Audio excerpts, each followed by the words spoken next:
answers and remedies for all problems. Matching Prasad. వాడెవడు బ్లౌజులు కుట్టేవాడా? నీకు హిమం పసంద్ కి దిల్ పసంద్ కి తేడా తెలియదు. వాడు హైదరాబాద్ లోనే టాప్ మ్యారేజ్ బ్రోకర్. ఇంటికి సంబంధం అబ్బాయికే అమ్మాయికే? బగినపల్లి పండు లాంటి మా పాపకి కలెక్టర్ కాయ లాంటి కుర్రాడిని నువ్వే వెతికి పెట్టాలయ్యా. That's my job. But fees మాత్రం ఆల్ఫాన్సా ఫండ్ లా కొంచెం కాస్ట్లీ. ఫీజు ఎంతైనా పర్వాలేదు, మ్యాచ్ మాత్రం నెక్స్ట్ లెవెల్ లో ఉండాలి. హలో ఏపీఎస్ అండి. తార్నాక సార్ ఆ ఎస్ఐ గారు బయలుదేరుతున్నా, వస్తున్నాను. ఎస్ఐ కూడా నువ్వే సంబంధం చూస్తున్నావా? సంబంధం చూడటానికి కాదండి, సంతకం పెట్టడానికి. కండిషనల్ బెయిల్ మీద బయట తిరుగుతున్నా. బెయిలా? నువ్వేమైనా మర్డర్ చేసావా?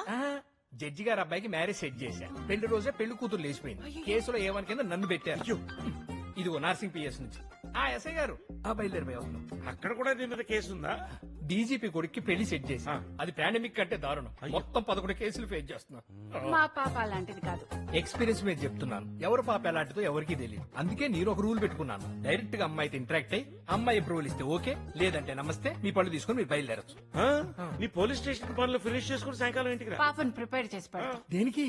అదే నీ కండిషన్స్.